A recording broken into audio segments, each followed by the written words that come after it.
Hi Chem 2, this is Unit 8, lesson, we'll call it 2, and we're going to talk about something called formal charges. Now, this is something we use in order to figure out more complicated Lewis dot structures. Now, let me go back to lesson 1, and we were talking about carbon dioxide. And with carbon dioxide, we decided that the structure would be carbon in the middle, a double bonded oxygen, and another double bonded oxygen. And that would be the correct structure. It balances out with valence electrons, and everything is following the octet rule. Now, but some of you may have thought, well, hey, what's wrong with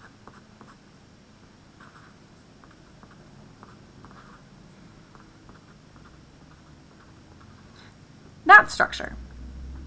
Because if you look at it, it has the same number of valence electrons, which is 20.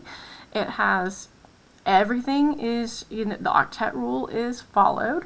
Carbon has 8, oxygen has 8, oxygen has 8. So, and you could actually inverse this too. You could put the triple bond here, the single bond here. But why is this one the actual preferred structure? And that's what we'll say preferred structure. Well, the funny thing is they actually, carbon dioxide does probably shift back and forth between these two structures. The electrons, remember, electrons are going to electron. They just kind of end up where they're the lowest energy is, where they're the most stable. So sometimes they may shift, but this one is the dominant. And this is how you can figure out which structure is the correct structure after you've done a Lewis dot structure. You're kind of like, oh, I don't know where the double bond's going to go, or I don't know where the triple bond's going to go. You do something called formal charges. Okay, so the way I like to teach formal charges to begin with is to make a little table. So, not oxygen, how about carbon? And just kind of set it up for your structure. Now, in the first box, you're going to put the number of valence electrons that the atom has coming in. So originally, when this oxygen came in and we started setting it up, we did an original, okay, carbon has 4, oxygen is in group 16, so each one has 6.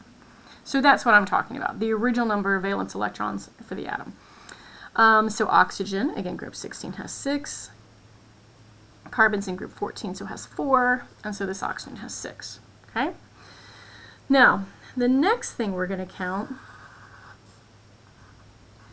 is the number of electrons we're going to say that the atom currently has. So has in the structure. It's almost like the ones that they possess. If you were going to split the electrons 50-50, how many they have. So let me show you this. Okay, so let's just look at this oxygen.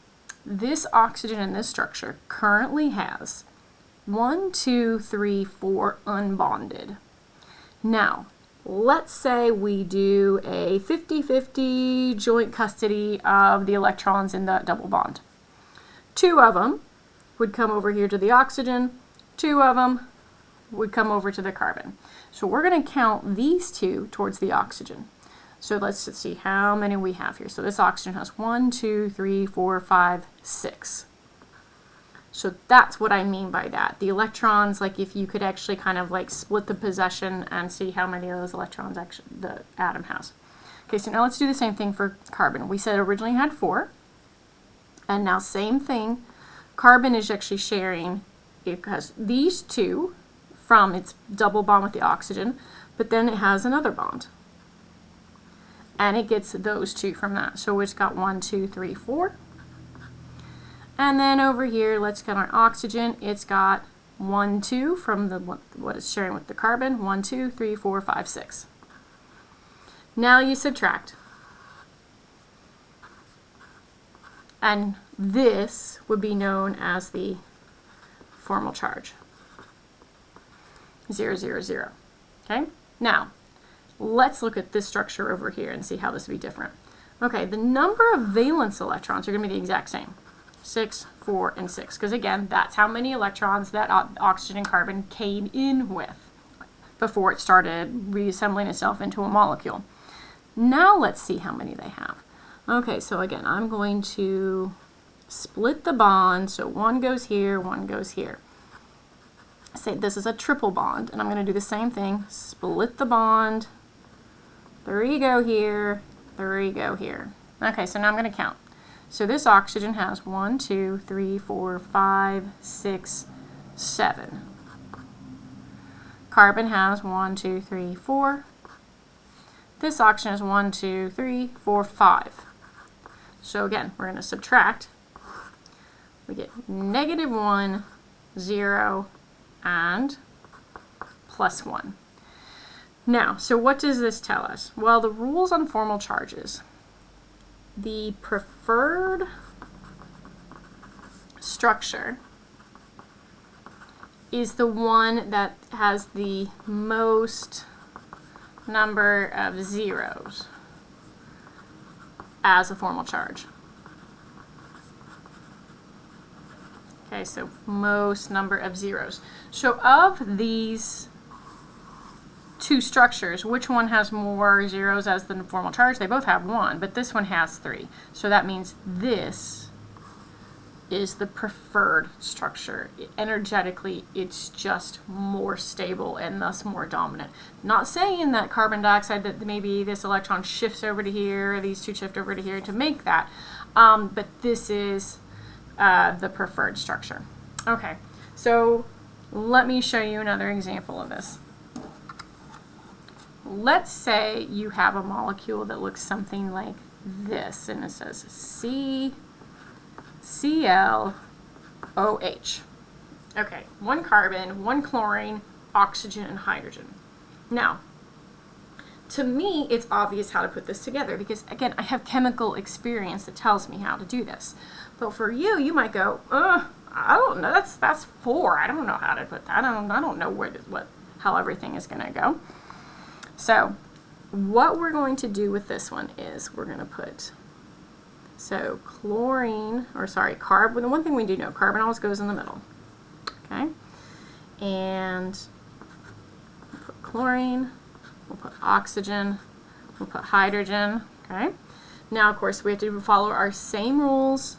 Number of valence electrons, carbon's in 14, so has 4. Chlorine is in 17, so has 7. Oxygen is in group 16, so has 6. Hydrogen is in group 1, so has 1. So if you do that total number, you get 18 electrons. So we need to now we have to make everything happy so we don't violate the octet rule except for hydrogen. Hydrogen just has 2, and now let's count. 2, 4, 6, 8, 10, 12, 14, 16, 18, 20. So that's too many. So we know that there's going to be a double bond somewhere. Okay. You can't put the double bond here. You just can't. Because hydrogen will share 2 electrons. So that means you might have the double bond here, or you might have it here. And without experience, you wouldn't know where to put it. So this is when you're going to use this technique of using formal charges to figure out which one. So I'm gonna do two different structures. So I'm gonna do one where my double bond is here. Again, so remove 2 from each side. And that gets me down to 18. But I'm also going to do another structure right over here where the double bond is on the oxygen. Okay, so see the slight difference in these? Okay, so now which one's right?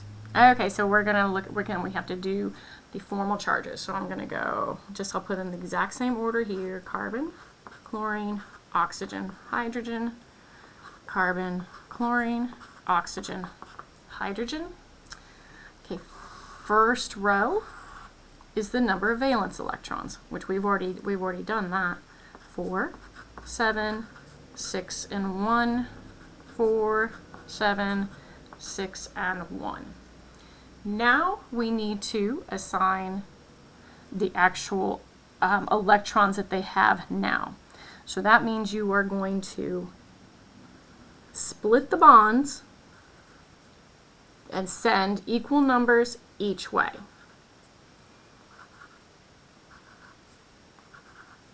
Okay, so this chlorine now has 1, 2, 3, 4, 5, 6.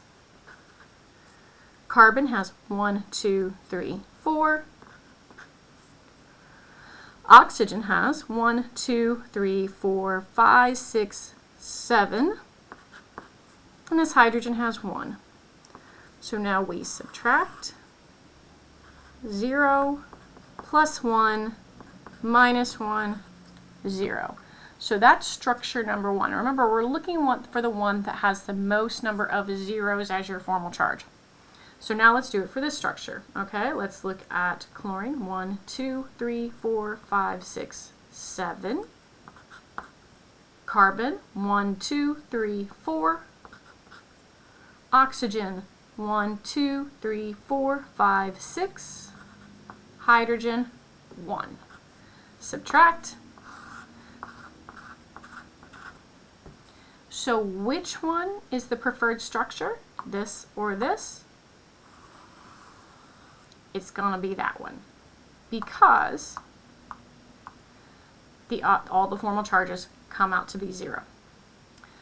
Okay, now this is also when you're gonna use this when to recognize when you have things that violate the octet rule. There are some, and by the way, in your book, I think this is in section 8.7 if you want to give that a read. But I'm going to go through one example of this. So you have exceptions to the octet rule. Some actually form less than an octet. So things like boron will form less than an octet. It can actually form with 3 bonds and not 4. So 6 instead of 8. Phosphorus can form with more than an octet. It can actually form with 5 bonds. Sulfur can do the same thing. It can actually form more than an octet. It can form with 6 bonds. So how can you tell when it does and when it doesn't? Okay, so let me just show you an example. Let's take good old phosphate. If you remember back from learning all your polyatomic ions, phosphate is PO4 minus 3. So that means the phosphorus and the 4 oxygen are covalently bonded together, and they have accepted in 3 more electrons to give it a -3 charge. And it's done this in order to achieve some sort of stability. So we're going to do the dot diagrams for these two. Okay, so first of all, we need to know the number of valence electrons. Phosphorus is in group 15, so it has 5. Oxygen's in group 16, but there's 4 of them, so 6 times 4 is 24. And then we've got 3 that we've gained from the charge. So that is a total of, what do we got there? 32. Okay, so let's start putting this together.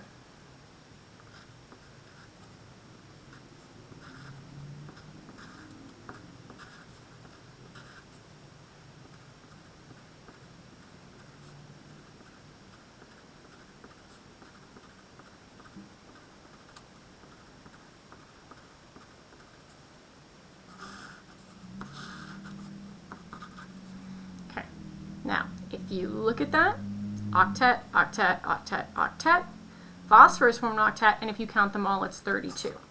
So you would automatically think, oh, well, I'm done. This is great. And it would be. But now we're going to take it one step further, because what you can do with phosphorus is phosphorus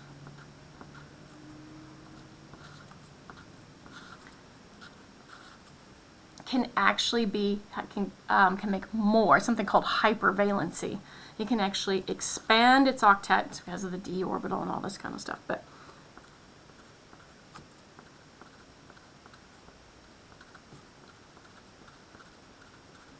excuse me. Okay, so now, also, let's try that out. Now you're sitting there saying, whoa, whoa, whoa, that looks really wrong. Because 2, 4, 6, 8, 10. We've got 10 electrons around phosphorus. And we said, hey, hey, hey, we got to follow the octet rule.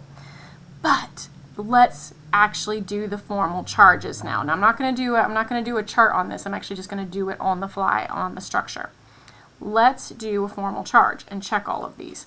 Now, phosphorus, again, remember, has 5 valence electrons. Oxygen has 6, so that kind of makes it easy. We only have 2 to deal with. Okay, so now let's look over here. Okay, oxygen, we said, comes in with 6, and we're going to remember we split each of the bond. Give 1 electron to each. Okay, so we've got 2, 4, 6, 7. Okay, so oxygen has 7. They originally had 6 going in. 6 minus 7 is a -1. Same thing here.